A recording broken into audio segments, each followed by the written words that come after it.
सूक्ष्म रूप धरी सियाई दिखावा, विकट रूप धरी लंक जरावा। भीम रूप धरी असुर सहारे, रामचंद्र जी के काज सवारे। रामचंद्र जी के काज सवारना है तो ये कार्य करने पड़ेंगे। सूक्ष्म रूप धरी सिंह दिखावा। जो भगवान का प्रिय है उसका प्रिय बनने के लिए इतना सूक्ष्म बन जाओ, इतना नम्र बन जाओ। जैसे राधा जी प्रिय है श्याम को, सीता जी प्रिय है राम को। तो प्रिय का प्रिय बनने के लिए इतना भोला, इतना नम्र, इतना सूक्ष्म। इससे पहले की पंक्ति में हमने देखा कि हनुमान जी को चतुर बताया गया है, विद्यावान गुणी अति चातुर। और इन पंक्तियों में उनको बिल्कुल सूक्ष्म उनका अवतार हुआ है। सूक्ष्म रूप धरि सिंह दिखावा। यदि भयावह रूप दिखा देते तो जो परमात्मा का प्रिय है, जो राम का प्रिय है, हम उसका प्रिय कैसे बन पाएंगे? तो राम के प्रिय का प्रिय बनने के लिए सूक्ष्म भाव, नम्र भाव, अहंकार रहित भाव, ऐसे ही गुरु के प्रिय का प्रिय बनने के लिए नम्र भाव की आवश्यकता होती है। चरण धूलि तेरे जन की होवा। हे गुरु, तेरा जो जन है, हे प्रभु जो तेरे जन में, उनके भी चरणों की धूल।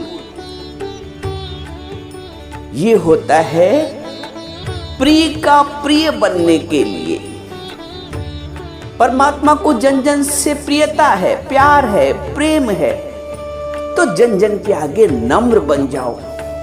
सीता जी प्रकृति है, सृष्टि है, क्योंकि राम को अपनी सृष्टि से प्रेम है, सीता जी से प्रेम है, तो हनुमान जी उनके आगे नतमस्तक। ये है सूक्ष्म रूप। सूक्ष्म रूप धरी सिंह दिखावा और विकट रूप धरी लंक जरावा। सारे गुण संपन्न हैं। जहां सूक्ष्म बनना है वहां सूक्ष्म, और जहां विकट रूप धरना है वहां विकट। अब मन के आगे हम नम्र नहीं होंगे। मन रूपी रावण के आगे, मन की लंका को आग लगानी तो विकट रूप धारण करना पड़ेगा। मन की लंका में आग लगानी है तो विकट रूप धारण करना पड़ेगा। वहां तुम्हें होशियार, हिम्मत वाला, दृष्टा, विकट रूप धरि लंक जरावा। मन की लंका जला कर ही तुम रावण पे विजय प्राप्त कर सकते हो। मन ने लंका बना रखी है वृत्तियों की अपनी। एक एक वृत्तियों में वासना भरी हुई है जगत की। तो इस संपूर्ण मन की लंका में अग्नि लगानी पड़ती है। कैसे लगाओगे? जब तुम मन से भी बड़े हो जाओगे, मन से विकट हो जाओगे। मन विकट है,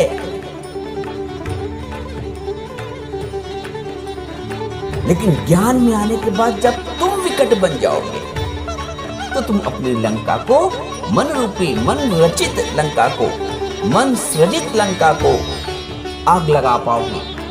विकट रूप धरि लंक जरावा, और भीम रूप धर असुर सहारे। अब इतना भीम काय, इतना विशाल रूप, इतना कठोर रूप, कठोर रूप रख के ही तुम असुरों का संहार कर सकते हो। जो मन की लंका है ना, वो जीवन भर हमारी सीता को जीते रहता है, हमारी आनंदमय सृष्टि को जीते रहता है, हमारी सुखमय सृष्टि को जीते रहता है। यदि उसका विरोध नहीं करोगे, रावण का मन का, यदि उसकी लंका में आग नहीं लगाओगे, कैसे लगाओगे आग? जब तुम उससे अधिक बलवान होगे, भीम रूप रखोगे। रखो सब लोग भीम रूप, मन की लंका में आग लगाने के लिए, असुरों का संहार करने के लिए। ये वृत्तियां, ये प्रवृत्तियां, ये वासनाएं, ये असुर हैं जो हमें परमात्मा से, राम से मिलने नहीं देते हैं। इनके लिए भीम रूप धारण करना पड़ेगा। हनुमान जी हमें सब संकेत कर रहे हैं। हनुमान जी का पूरा जीवन चरित्र ही हमें राम की ओर बढ़ा रहा है, राम की ओर प्रवृत्त कर रहा है। पूर्ण जीवन हनुमान जी का। तो भीम रूप धारण करो यदि वृत्तियों और प्रवृत्तियों रूपी असुरों का संहार करना है। ज्ञान के बिना हम अपनी वृत्तियों और प्रवृत्तियों पर विजय नहीं प्राप्त कर सकते, उनका संहार नहीं कर सकते। हनुमान चालीसा के प्रत्येक शब्द में ज्ञान है, ब्रह्म ज्ञान है, राम का ज्ञान है, भक्ति है। भीम रूप धारण करके हमें वृत्तियों और प्रवृत्तियों रूपी असुरों का संहार करना पड़ता है। भीम रूप धरि असुर सहारे, रामचंद्र जी के काज सवारे। तब हम रामचंद्र जी के काज सवारेंगे। राम के काज सवारना कल भी बताया पहले वाली पंक्तियों में कि राममय हो जाना, अपना अहम का त्याग करके, अपने काम का त्याग करके अपने जीव भाव को राम में विलय कर देना, ये एक बहुत बड़ा कार्य है। अपनी वासनाओं पे, कामनाओं पे विजय प्राप्त करना, अपने संपूर्ण अहंकार पर विजय प्राप्त करना, ये रामचंद्र जी का काज है।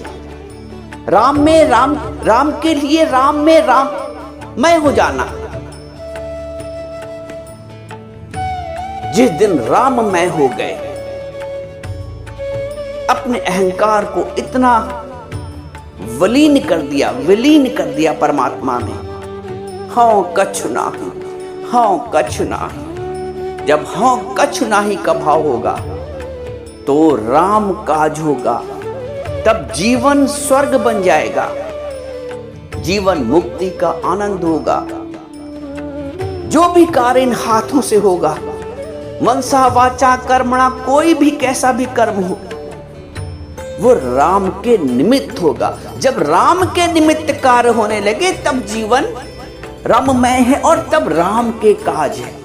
अभी तो ज्ञान जब नहीं होता है तो हम संसार हेतु कार्य करते हैं, अपने और अपने वालों के लिए कार्य करते हैं, वो काम काज होते हैं। जब अपने और पराये का भेद मिट गया, जब राम ही रह गया, तो राम काज आरंभ होता है। रामचंद्र जी के काज सवारे, इसको कहता है रामचंद्र जी के काजों को सवारना।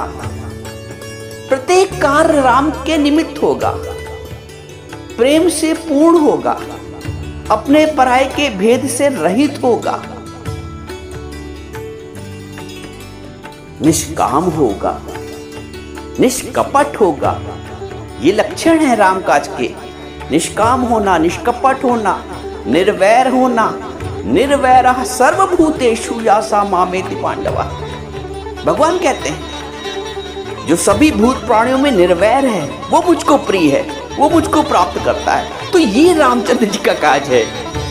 निर्वैरा सर्वभूतेषु यथा मामेति पांडव।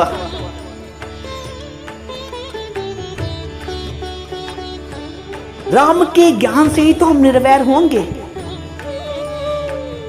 राम में लय होके ही तो हम निर्वैर होंगे। क्या अपनी अलग हस्ती बना के हम निर्वैर हो सकते हैं? अपने अहम को जिंदा रख के क्या हम निर्वैर हो सकते हैं? अपने और पराये का भेद रख के क्या हम निर्वैर हो सकते हैं? तो जब निर्वैर नहीं होंगे तो रामचंद्र जी के काज कैसे संवारेंगे? संवारना होता है काज को। रामचंद्र जी के काज सवारे, तो राम के काज सवारो। जहां सूक्ष्म रूप रखना है वहां सूक्ष्म रूप रखो, बिल्कुल नतमस्तक नम्र। जहां विकट रूप धरना है वहां विकट रूप धारण कर लो। वासना के आगे झुकना नहीं है, कामना के आगे झुकना नहीं है, आसक्तियों के आगे झुकना नहीं, विकट रूप। और जहां भीम रूप धरना है वहां भीम रूप धारण कर लो। अपनी आसुरी प्रवृत्तियों को उनका संहार करो। ये करने से ही रामचंद्र जी के काज में आएंगे। रामचंद्र जी के काज सवारे। लाए सजीवन लखन जियाए, श्री रघुवीर हर्ष उर लाए।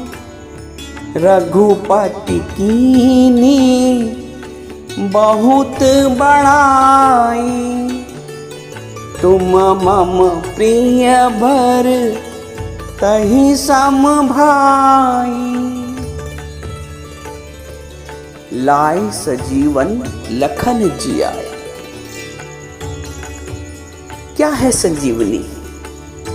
संजीवनी वो औषधि है जो मृत को भी जीवन दे देती है। संजीवनी वो बूटी है जो जड़ को भी चेतन कर देती है। संजीवनी मात्र एक जड़ी बूटी नहीं है, कोई पर्वत नहीं है, मात्र वनस्पति नहीं है। संजीवनी वो जो जड़ को चेतन कर देती है।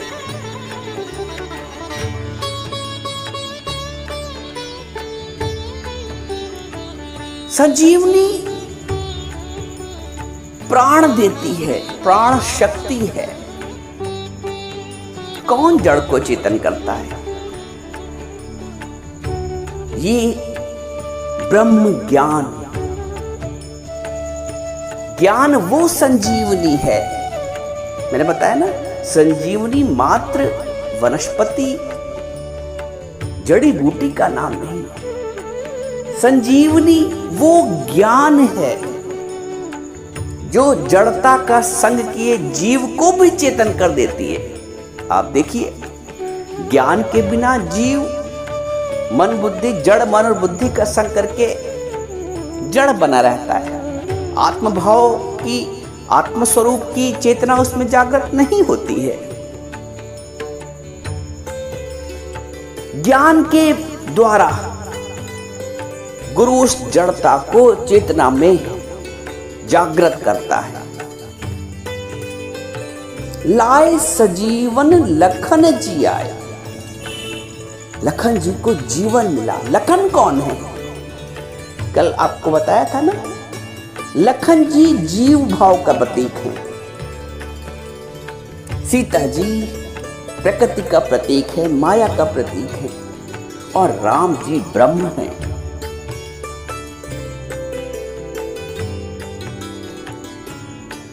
लाए सजीवन लखन जियाए। ज्ञान के माध्यम सब लखन हैं,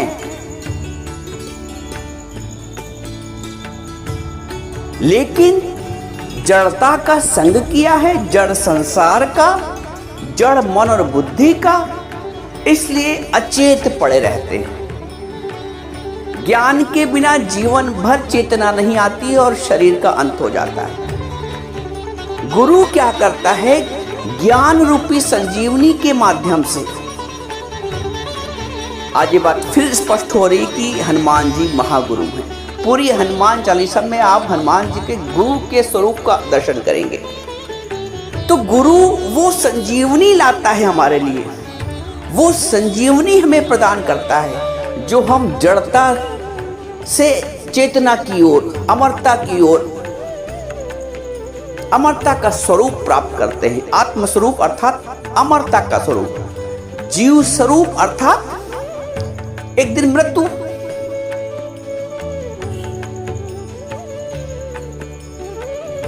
ज्ञान वो संजीवनी है जो जड़ को चेतन बनाता है, चेतना की अनुभूति कराता है।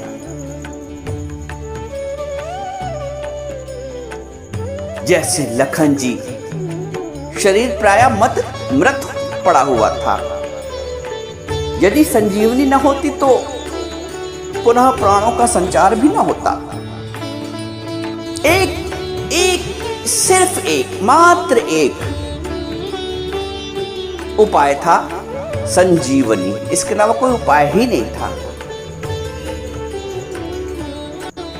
प्रभु ऐसी लीला क्यों करते हैं? प्रभु लीला इसलिए करते हैं ताकि हम सीखें।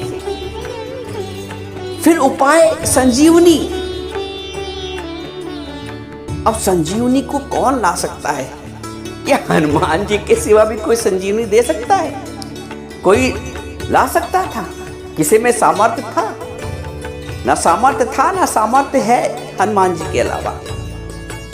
हनुमान जी वो गुरु है जो हमें ज्ञान रूपी संजीवनी देते हैं, समझिएगा बात, और हमारी जड़ता को चेतना में परिवर्तित कर देते हैं, हमारे जीव का भाव को ब्रह्म भाव में परिवर्तित कर देते हैं, हमारे काम भाव को राम भाव में परिवर्तित करके चेतना का संचार कर देते हैं।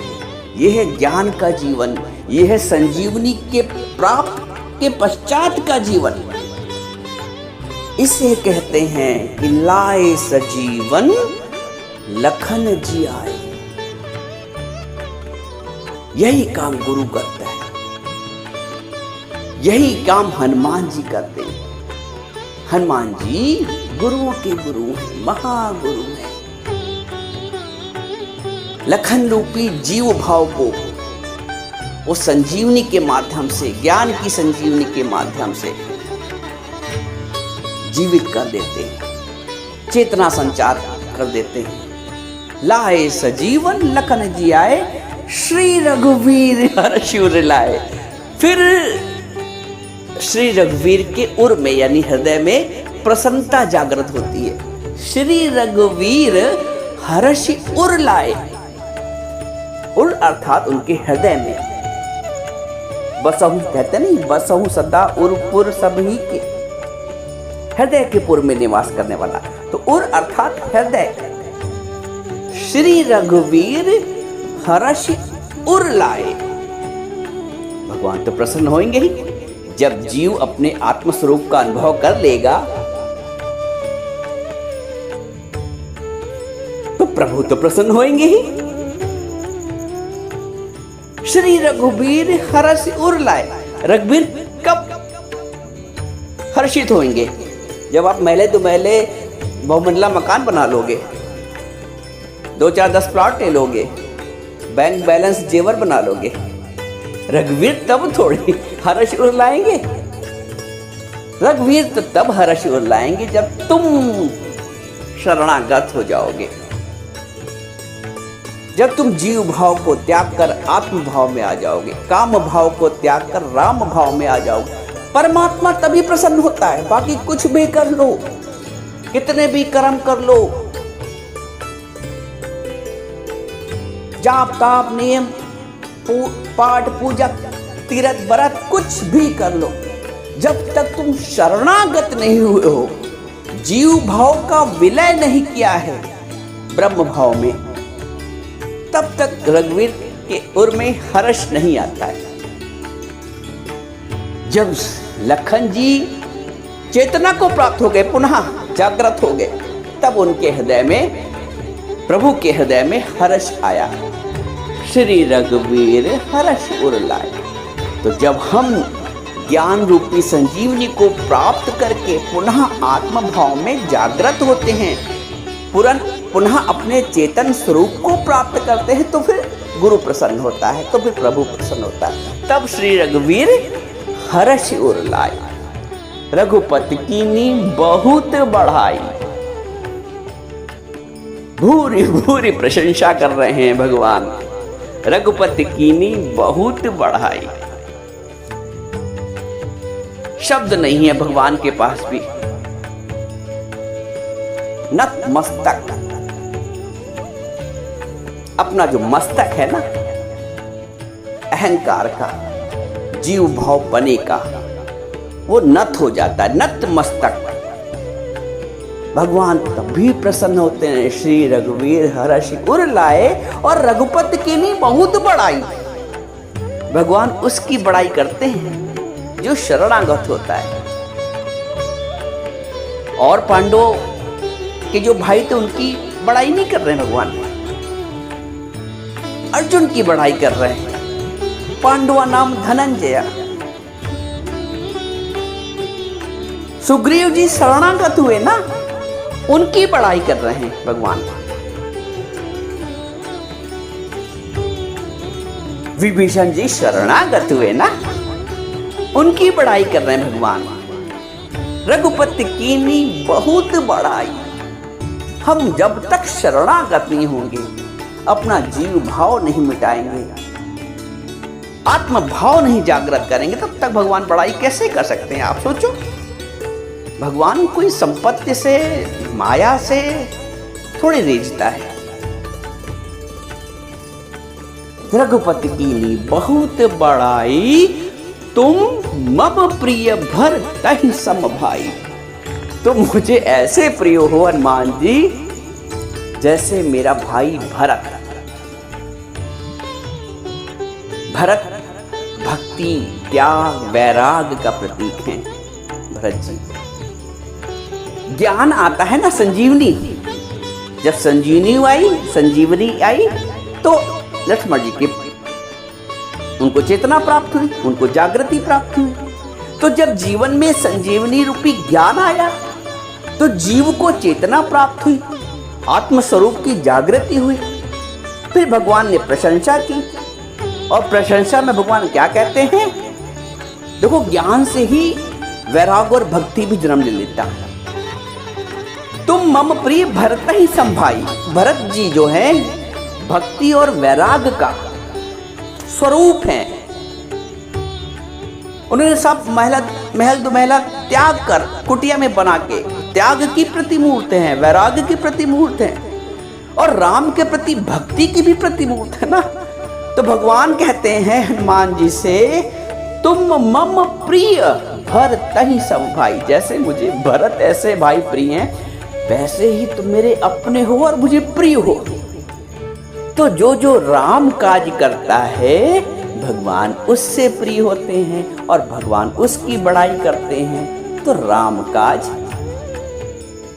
करवे को आतुर। राम काज करो और ईश्वर को, राम को प्रसन्न करो, ताकि संसार तो संसार, परमात्मा हमारी बढ़ाई करने के लिए बाध्य हो जाए। तुम मम प्रिय भरत ही सम भाई। अद्भुत है ईश्वर की लीला। तो प्रिय परमात्मा का बनो, संजीवनी रूपी ज्ञान को धारण करो, अपने आत्मभाव की चेतना को जागृत करो,